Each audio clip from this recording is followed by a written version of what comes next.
পেছন থেকে তামিম সরকারের ডাক শুনে চুপচাপ দাঁড়িয়ে পড়ে তানভীর। তানভীরের পঞ্চপাণ্ডব তামিম সরকারকে আগেই ফোন করে সব বলে দেয়। তামিম সরকার খবরটি শোনা মাত্রই তানভীরের কাছে চলে আসে খুব জলদি। তামিম সরকার তানভীরের কাছে এসে তানভীরের কাঁধে হাত রাখে। তামিম সরকার তানভীরের কাঁধে হাত রাখতেই তানভীর হকি স্টিক ফেলে দিয়ে তামিম সরকারকে জড়িয়ে ধরে আর বলে ওঠে তানভীর, আমাকে একটু ভালোবাসলে কি হতো আব্বা? একটু কি ভালোবাসা যেত না আমাকে? তানভীরের কথার উত্তরে কি বলবে তামিম সরকার কিছুই খুঁজে পায় না। শুধু তানভীরকে শক্ত করে জড়িয়ে ধরে আর বলে ওঠে তানভীরকে, আমার সিংহ। আশা করি বাকিটা বুঝে গেছেন আপনি।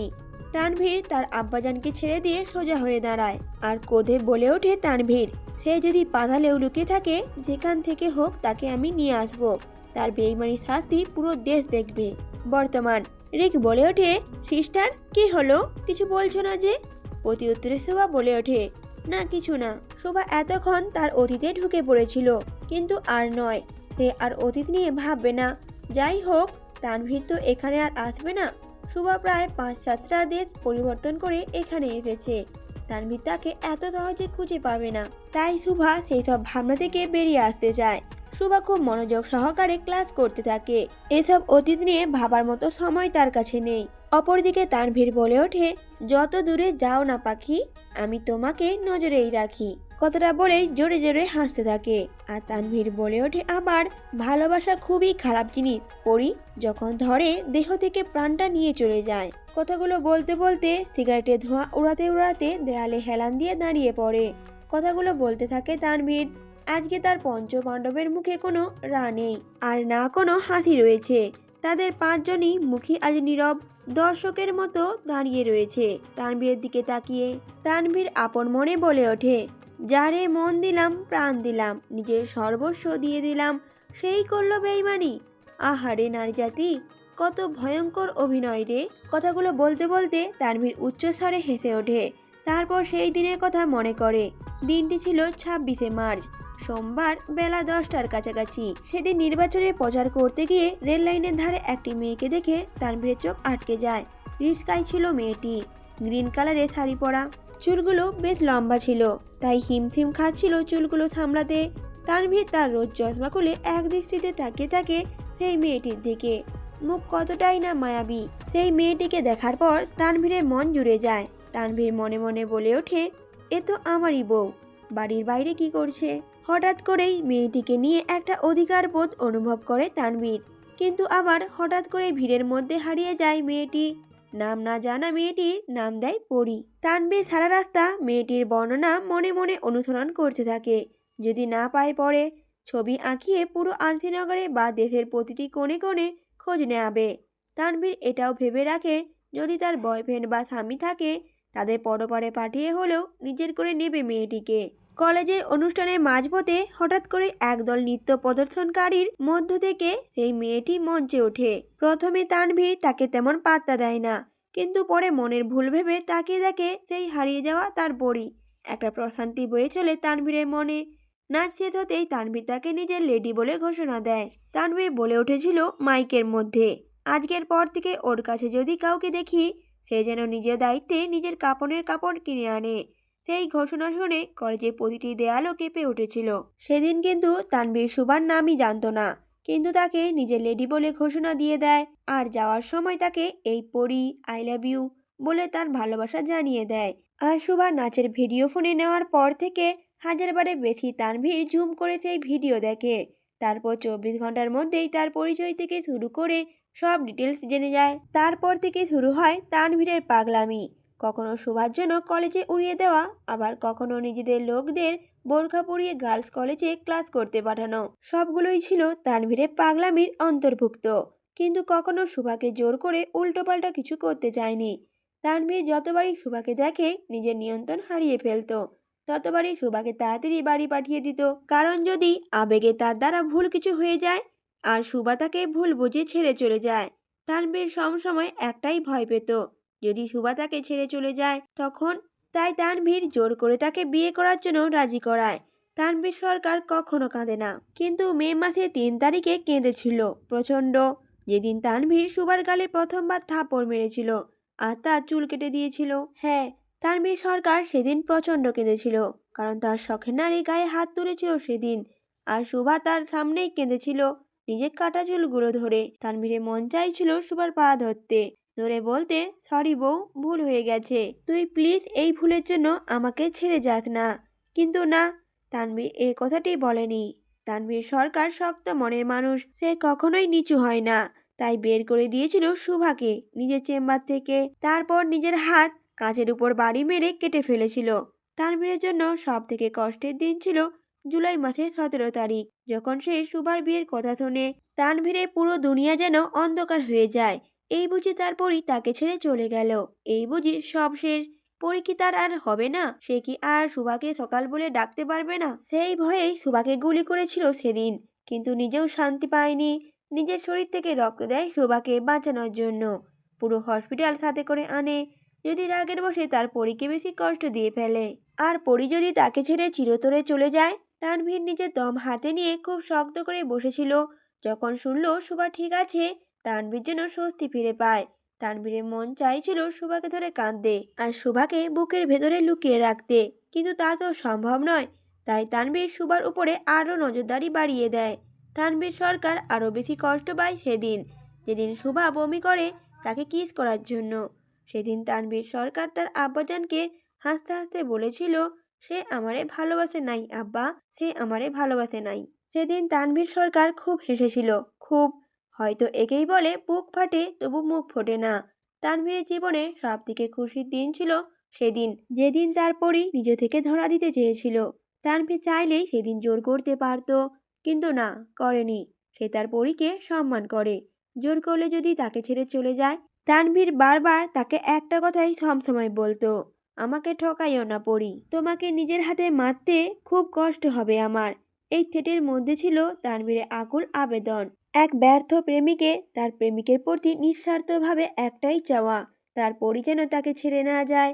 কিন্তু আজ তার পরি তাকে ছেড়ে চলে গেল, তাও ডিভোর্স পেপারে সাইন করে। তানভীর পেপারটি নিয়ে খুব জোরে জোরে হাসতে থাকে, কিন্তু তার মন ততক্ষণে ভেঙে নিঃস্ব হয়ে গিয়েছিল। পুরো শহরে কারফিউ জারি করে পাগলের মতো খুঁজতে থাকে তানভীর তার পরীকে। যদি পেয়ে যায়, তার হাতে পায়ে ধরে হলে তাকে ফিরিয়ে আনবে। তানভীর সরকার নিজের মাথা নোয়াবে, কিন্তু না, কোথাও পায়নি তানভীর তার শখের বউকে। খোঁজ নিয়ে যখন জানতে পারে শুভা নেপাল চলে গিয়েছে, তানভীর সাথে সাথে তার প্রাইভেট জেট নিয়ে নেপালে চলে যায়।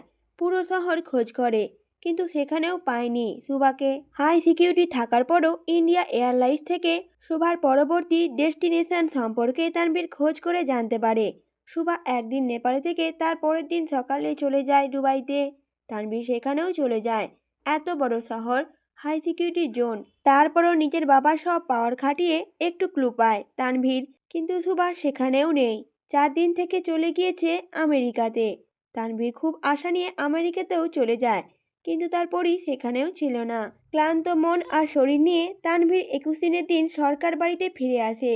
নিজের ঘরে ঢুকেই সুভার ছবির সামনে দাঁড়ায় আর বলে ওঠে, বুক পিঞ্জিরায় রেখেছিলাম কত যত্ন করে পাখি, সেই তুই উড়ে গিয়ে আমাকে দিলি ফাঁকি। কথাগুলো বলেই তানভীর সজোরে সুভার ছবিতে ফুলদানি ছুঁড়ে মারে আর খুব জোরে জোরে চিৎকার করতে থাকে সুভার নাম নিয়ে, আর বলে ওঠে, তুই কেমনে আমারে ঠকালি সুভা, তুই কেমনে আমারে ঠকাইলি। তানভীরের আর্তনাদের আওয়াজে সাক্ষী তার পুরো ঘরের দেওয়াল। রক্তাক্ত হাত নিয়ে ফ্লোরে শুয়ে পড়ে তানভীর। কিছুক্ষণ পর তার চোখ দুটো বন্ধ হয়ে যায়। 2 দিন পর তানভীরের সেন্স ফেরে। চোখ খুলতেই তানভীরের প্রথম বাক্য ছিল, আব্বা, আমার সুভারে খুঁজে পাইছেন আপনি? কিন্তু না, তামিম সরকারের মুখে সেদিন কোনো কথাই ছিল না। থাকবে কিভাবে, সে তো পায়নি সুভাকে। কিন্তু কিভাবে কি হয়েছিল সেটার পুরো খবর আছে তার কাছে। তামিম সরকার ছেলের মাথায় হাত রেখে তার সামনে বেশ কিছু কল রেকর্ড আর সিসিটিভি ফুটেজ তুলে ধরে। তানভীর সুভাকে হারিয়ে এতটাই পাগল হয়ে গিয়েছিল যে এসব বিষয়ে তার কোনো ধ্যানই ছিল না। তানভীরের চোয়াল শক্ত হয়ে আসে, কিন্তু না, এখন কিছুই করা যাবে না। সংসদে প্রধানমন্ত্রী নির্বাচন হবে মাত্র 11 দিন পর, আর তার ঠিক 1 দিন পর শপথ গ্রহণ। তীরে এসে তরি ডোবালে হবে না। তানভীর আবার চোয়াল শক্ত হয়ে যায়। ডিসেম্বরে 11 তারিখ প্রধানমন্ত্রী হিসাবে তামিম সরকার আবারও মন্ত্রিত্ব ফিরে পান আর শপথ গ্রহণের মাধ্যমে আবারও ক্ষমতা ফিরে পান। আজকে সবকিছু ফিরে পাওয়ার পরও তানভীর নিঃস্ব, একদম নিঃস্ব। তানভীর বলে ওঠে, মানুষের শখের কত কি হয়, আর আমারও শখের ছিল আমার বউ, তানভীরের শখের বউ। কথাটা বলেই তানভীর আবারও সিগারেটের ধোঁয়া উড়াতে থাকে। আবার বলে ওঠে, চলে গেছে রে, আমার শখের নারী চলে গেছে। উচ্চস্বরে হাসতে হাসতে কথাগুলো বলে ওঠে। পৃথিবীর সব থেকে নিকৃষ্ট লোকটাও একটা মেয়েকে ভালোবেসে নিঃস্ব হয়ে পথে পথে ঘুরছে। কথাগুলো বলেই তানভীর আবারও সিগারেটের ধোঁয়া উড়াতে থাকে। তানভীরের পঞ্চপাণ্ডব চোখে পানি টলমল করছে। তানভীরের হাহাকার তাদের হৃদয়ে ছুঁয়ে গেছে। এই হাহাকার যে শেষ হবার নয়। 1 মাস 13 দিন পর সুভাকে সুইজারল্যান্ডে মাটিতে হাসিখুশি অবস্থায় দেখে অজান্তের গানের লাইন গেয়ে ওঠে তানভীর। সুভাকে এতটাই খুশি দেখাচ্ছিল যে তার জীবনে নিজের অস্তিত্ব খুঁজে পেল না তানভীর। কিন্তু তানভীর তো হেরে যায় না, অন্যকে হারিয়ে নিজে বাজিমাত করে। যাকে প্রথমবার দেখার পরে কখনো চোখের আড়াল হতেই দেয়নি, তানভীর তাকে ছেড়ে এতগুলো দিন থাকা মানে জাহান্নামের সমান। না হলেও ঠিক তেমনই অনুভূতি হয় তানভীরের কাছে। কিন্তু তানভীর সুভাকে দেখার সাথে সাথে তখনই সুভার কাছে যায়নি, কারণ তাকে খোঁজার জন্য দুদিন আগেও গুনে গুনে 6 জনকে পরপারে টিকিট ধরিয়ে দিয়েছে তানভীর। আর এখন সুভার কাছে গেলে তানভীরের এ মাসে 7 নম্বর খুনের লিস্টে সুভার নামও চলে আসবে, এইটাতে তানভীর শতভাগ শিওর। তাই সুভার উপরে কড়া নজরদারি করে রাখে তানভীর। দুদিন আগে রাত 2টো তানভীর এবং তার পঞ্চপাণ্ডব উঠে পোড়াবাড়ি থেকে বের হয়ে সোজা আরশিনগরের পশ্চিম থানায় চলে আসে। আজকে আবার সেই ভয়ঙ্কর তানভীরকে দেখবে আরশিনগরের বাতাস। আজকে আবার আরশিনগরের মাটি পানির জায়গায় রক্তে রঞ্জিত হবে। তানভীর এবং তার পঞ্চপাণ্ডব থানায় উপস্থিত হওয়ার সাথে সাথে কোপা শামসু বাইরে চলে আসে। জানান দেয় সবকিছু ঠিক আছে, শুধু কাজ শুরু হওয়া বাকি। তানভীর থানায় ঢুকে সোজা 12 নম্বর সিলেটের ভিতরে চলে যায়, যেখানে সালাউদ্দিন হক, মহিউদ্দিন এবং তাদের আরও 4 জন সঙ্গী রয়েছে। তারা কেউ ঘুমায়নি অত রাতেও। কোপা শামসুকে দেখে সালাউদ্দিন আগেই ধারণা করেছিল আজকে কিছু একটা হতে যাচ্ছে। হলেও তাই। ঠিক মধ্যরাতে তানভীর তাদের সেলে প্রবেশ করে। তানভীর প্রবেশ করার সাথে সাথে সালাউদ্দিন একটু উচ্চস্বরে হেসে বলে ওঠে, পালাইছে রে পালাইছে, তানভীর সরকারের বউ পালাইছে। কথাগুলো খুব ব্যঙ্গ করে বলে ওঠে সালাউদ্দিন। তানভীর কোনো রিয়াকশনই না দিয়ে তাদের সামনে রাখা চেয়ারে পায়ের উপর পা তুলে বসে থাকে। আর কাউন্ট করতে থাকে তানভীর, 1 2 3 4। সাকিব বলে ওঠে তখন, সালাউদ্দিনকে ধইরা মার। সাথে তানভীরের পঞ্চপাণ্ডবও একসাথে বলে ওঠে সে কথা, আর হাসতে থাকে। তা দেখে তানভীরের মুখে একটা রহস্যময়ী হাসি ফুটে ওঠে। তাদের মুখে এমন ভাবহীন হাসি দেখে উপস্থিত 6 জন বুঝে যায় আজকে তাদের জীবনে শেষ রাত হতে চলেছে। কিছুক্ষণ পর তানভীর মাহিরকে ডেকে ওঠে। মাহির। মাহির প্রতি উত্তরে বলে ওঠে, এই লন ভাই। কথাটা বলেই গোল্ডেন চাপাতিটা ধরিয়ে দেয় তানভীরের হাতে। তানভীর চাপাতিটা নিয়েই তারপর চোখে চশমা খুলে ফেলে, তারপর উপস্থিত 6 জনের দিকে তাকায় আর তাদের উদ্দেশ্যে বলে ওঠে, তো বল আগে কে মরতে চাইবি? তানভীরের কথা শুনে শুকনো ঢোক গিলে উপস্থিত সকলে। তখন সালাউদ্দিন বলে ওঠে, জেলের মধ্যে 6 জনকে মারবি আর তুই কি বেঁচে যাবি তানভীর? সালাউদ্দিনের কথাটা শুনে তানভীর খুব জোরে জোরে হাসতে থাকে। তানভীর তখন বলে ওঠে, রাজনীতিতে একটা প্রবাদ আছে, শত্রু শত্রু বন্ধু। তানভীরের কথায় আগামাথা বুঝল না কেউ। এখানে কে কার বন্ধু? তানভীর তখন একজনকে ডেকে ওঠে, কাদের। তানভীর ডাকা মাত্রই কানকাটা কাদের সেখানে উপস্থিত হয়, যাকে সালাউদ্দিন মিথ্যা মামলায় ফাঁসিয়ে আসামি বানিয়েছিল। কাদের ছেলেটাকে দেখার পর সালাউদ্দিন হক একটু বেশি ভয় পেয়ে যায়, আর তানভীরের প্ল্যানও বুঝে যায়। কাদের তো এমনিতেই তার বানানো ফাঁসির আসামি, সে যদি আরও 6টা খুন করে তাহলে ঝুলবে তো সেই একটাই ফাঁসিতে। তানভীরের ব্রেন যে শতভাগ চলে এটা উদ্দিন সাহেব জানতো, কিন্তু বউ চলে যাওয়ার পরও যে 1000 বারেরও বেশি ব্রেন চলবে এটা কেউ কল্পনা করেনি। তানভীর তখন বলে ওঠে কাদেরকে, কজনকে মারতে পারবি? কাদের তখন বলে ওঠে, ভাই 6 জনকেই একসাথে। তানভীর বলে ওঠে, ওকে। বলেই তানভীর উঠে বাইরে যেতে লাগে। সুভার বাবা তানভীরকে ডেকে ওঠে, তানভীর বাবা, আমি বলছি সুভা কোথায়? তানভীর পিছনে ঘুরে তাকায়। তখন সুভার বাবা বলে ওঠে, সুভা সুইজারল্যান্ডের ফুপির বাড়িতে আছে, আর তাকে বাংলাদেশ থেকে ওর ফুপি নিয়ে যায়। এতগুলো দেশ থেকে ঘুরে নিয়ে যায় যাতে আপনি তাকে কোথাও খুঁজে না পান। আর এই সব কিছুর মূলে ছিল সালাউদ্দিন। সে বাইরে তার লোক দ্বারা সবই করাতো। আর আপনাদের ডিভোর্সের পেপারও সে বানিয়ে সুভার কাছে পৌঁছে দেয়। আর নির্বাচনের দিন সুভা বাড়ি যায় নিজের পাসপোর্ট আনতে, সেখানে তার ফুপিও ছিল, সেই টিকিট কেটে রাখে আগে থেকে। কথাগুলো শুনেই তানভীর সুভার বাবার কাছে এসে তার টাক মাথায় চুমু খায় আর বলে ওঠে, নিজের শ্বশুর না হলেও হারামিতে আপনি আমার কাতারেই আছেন। তা আপনার পাতানো মাইয়া এত সুন্দর অভিনয় কিভাবে করলো? ওর নিজের বাপ কি নাটক করতো নাকি আগে?